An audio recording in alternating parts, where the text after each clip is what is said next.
안녕하세요. 시각 디자인 리서치 중간 자료 발표를 시작하겠습니다. 저희는 그동안에 엑스트라오디너리가 매장의 필요성과 현 오프라인 매장의 트렌드를 조사했었습니다. 이번 주차에서는 본격적으로 매장 기획을 위한 목표 설정으로 시작해 공간을 확장하는 방법에 대해 제안하고, 추가로 기업에서 궁금해하는 MZ세대가 SNS를 통해 자발적으로 노출하게 되는 요인에 대해 살펴보았습니다. 추 매장의 입구부터 계단과 내부까지 어떤 방법으로 리노칭할 수 있을지 제안하게 됩니다. 먼저 목표 설정입니다. 지난주 저희 팀은 양도현 대표님과 질의응답 시간을 통해 매장의 리론칭 사실을 알게 되었고, 이를 바탕으로 매장의 목표를 설정하였습니다.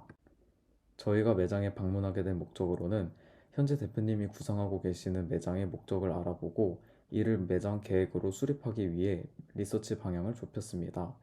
대표님께 리론칭 계획에 대해 물었을 때 기존의 쇼룸과 오피스를 구분하는 벽을 뚫어 확장할 계획이며, 지하라는 공간의 취약점을 상쇄할 만한 요소가 필요하다고 하셨습니다.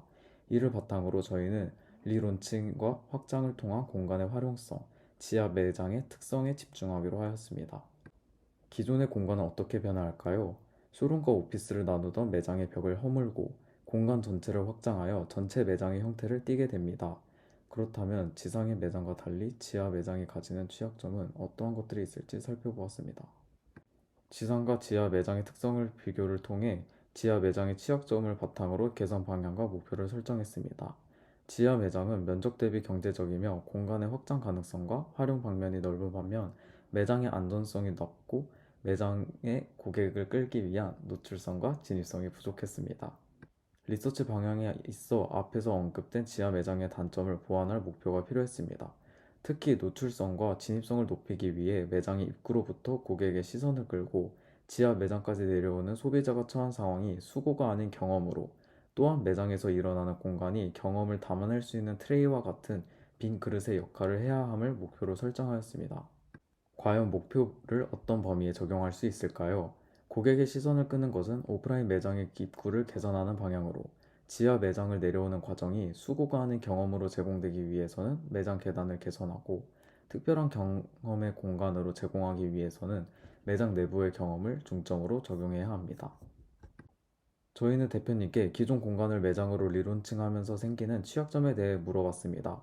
일단 지하로 고객이 내려가는 것부터 수고와 피로를 수반하기 때문에 계단부터 매장까지의 경험이 사람들의 흥미를 끌 수 있는 하나의 경험으로 여겨져야 할 것 같다고 말씀하셨습니다. 이와 같이 리론칭 매장의 목적을 단순히 판매뿐만 아니라 상황에 따라 이벤트로 변화할 수 있는 컨셉 공간의 하이브리드 매장이 필요하다고 생각했습니다. 평범함 속 비범함이라는 엑스트라 오디너리의 비전이 매장의 목표로 녹아들어 일상의 공간 속 특별한 경험, 이는 곧 평범한 매장 속 펼쳐지는 가능성을 콘셉트로 도출했습니다. 다시 한번 물었습니다. 매장이 리론칭 된다면 담고 싶은 공간이 있으신가에 대해 자유로운 변화가 가능한 공간이 필요하였고, 지인 혹은 VIP가 찾아왔을 때 함께 즐길 수 있는 확장 가능한 공간이 필요하다고 하였습니다. 그렇다면 어떤 방법들로 공간을 확장할 수 있을까요? 상황과 때에 따라 공간을 변화시켜야 하는 조건을 만족하기 위해 공간을 확장하는 방법을 생각해 보았습니다. 첫 번째는 매대나 단상에 바퀴를 달아 공간을 이동시키는 방법. 두 번째는 가변형 벽을 통해 공간을 유연하게 분리하는 방법. 세 번째는 디지털 스크린을 통한 공간의 확장을 되게 하는 방법을 고민하였습니다. 그렇다면 공간이 확장되었을 때 저희가 콘셉트로 설정한 일상의 공간 속 특별한 경험은 무엇이고, 대표님께서 원하셨던 지인들과 혹은 VIP 방문에 따라 변하는 공간에서의 이벤트는 무엇이 있을까 찾아보았습니다. 친구나 지인을 불러 파티를 여는 하우스 파티 외에도 프로젝터를 활용한 시네마나 DJ 초청으로 미니클럽, 록이나 재즈 등의 라이브 이벤트를 통한 라이브 하우스, 혹은 타 브랜드 유명인과 협업을 통한 콜라보레이션 공간, 단기성의 이벤트 팝업을 통한 이벤트 존으로 활용할 수 있습니다. 그렇다면 앞에서 소개된 변화 가능한 공간에서 발생할 수 있는 이벤트를 위해 공간을 어떻게 확장하고 확보할 수 있을까 제안해 보았습니다. 앞에서 소개되었던 공간을 확장하는 방법에 대해서 다시 한번 이야기합니다. 먼저 이동형 단상을 활용하는 방법입니다. 매대 혹은 단상에 바퀴를 달아 컨셉과 조닝에 맞춰 단상의 제품을 분류하고 진열할 수 있는 무대와 같은 공간을 제작하는 것입니다. 이는 상황과 때에 따라 공간 변화가 필요할 때 손쉽게 이동하여 공간을 확보할 수 있습니다. 다음은 가변형 벽을 활용해 공간을 확장하는 방법입니다. 공간 디자인의 트렌드로 빈 그릇과 같이 공간의 변화를 일으킬 수 있는 넓은 공간에 벽의 움직임을 통해 만들어내는 경우의 수로 공간을 무한한 가능성의 스페이스로 활용하는 것입니다. 향후 채워질 컨텐츠에 따라 공간 변형이 가능하도록 벽 자체를 유동성 있고 가벼운 소재로 디자인합니다. 세 번째는 디지털 스크린을 활용한 방법입니다. 넓은 공간의 확보가 가능하였던 지하 매장의 흰색 벽을 활용하여 스크린, 프로젝터 등 디지털 매체를 사용해 공간의 변화를 줍니다.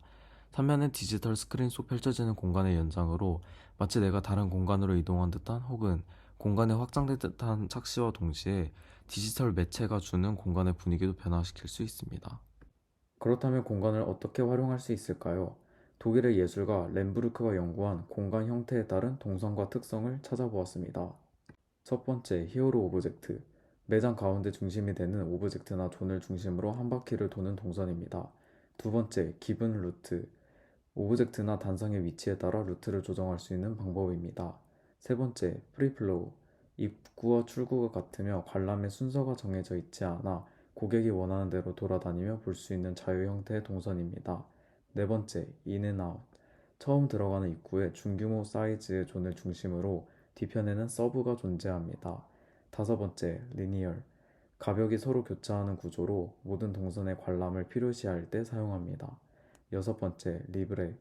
입구와 출구를 막는 가벽을 설치해 공간을 가리고 벽을 지나 새로운 공간을 나타냅니다. 다음은 추가로 대표님께서 궁금해하셨던 MZ세대의 트렌드에 대해 이야기하는 플러스 챕터입니다.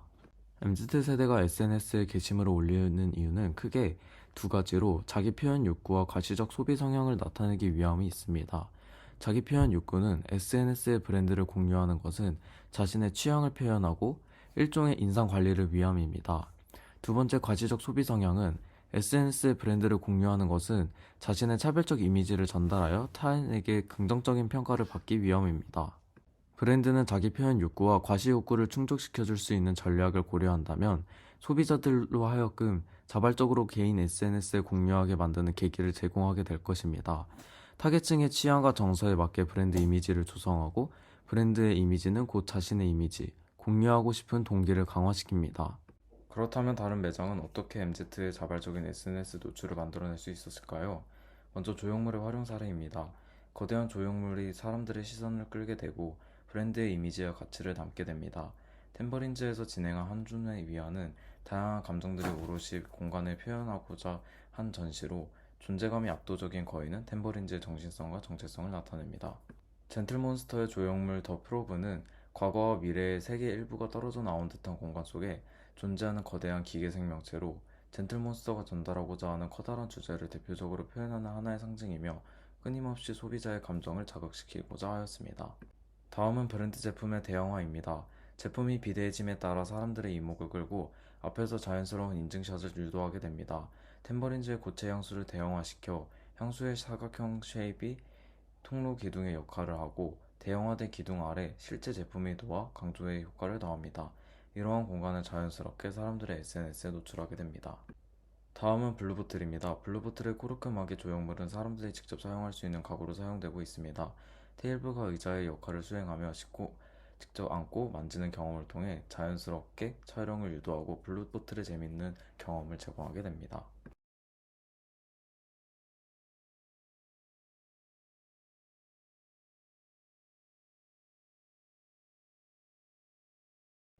첫 번째는 아날로그 모니터입니다. 예전에 컴퓨터가 생겨났을 때 귀하고 비범한 존재로 여겨졌다. 점점 계속 보급이 되며 평범해지게 되었습니다. 하지만 지금은 오히려 레트로 감성으로 아날로그의 모니터를 구하고 싶어도 구하기 어려워진 또 다시 비범한 존재가 되어버렸습니다. 이러한 평범하면서도 비범한 모니터를 대형화하여 소비자의 이목을 끌고 매장의 카메라와 함께 배치하여 아날로그 모니터 속 실시간으로 보여지는 소비자의 모습을 보여주며 촬영을 유도할 수 있습니다. 다음은 프린터기입니다. 브랜드의 로고나 룩북 이미지를 계속 내뱉는 프린터기. 다양한 로고 플레이가 계속 인쇄되는 것은 어떨까요? 일상의 오브제가 전혀 어울리지 않은 공간에서 발견할 수 있는 특별한 경험이 될 수 있습니다. 사람들의 시선을 집중시키고 자발적인 사진 촬영을 유도할 수 있는 방법이 될 수 있습니다. 침대는 평범하게 잠을 자는 장소이지만 동시에 비범해지기 위한 장소이기도 합니다. 꿈을 꾼다는 것 자체가 너무나도 평범한 일상 속에서 비범한 경험을 하는 것이기 때문입니다. 결론적으로 침대는 비범함으로 향하는 통로의 역할로 이해할 수 있겠습니다. 빔 프로젝트 같이 활용하여 브랜드의 이상향이 담긴 미디어 영상을 비춰주는 것도 좋을 것 같습니다.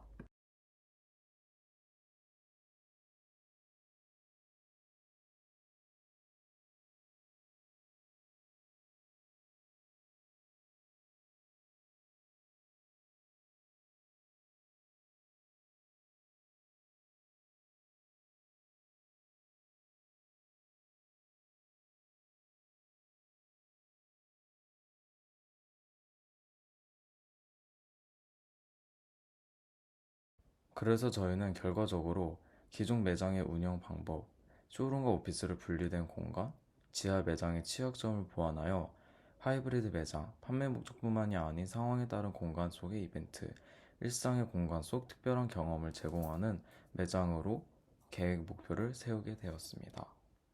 감사합니다. 이것으로 발표를 마치겠습니다.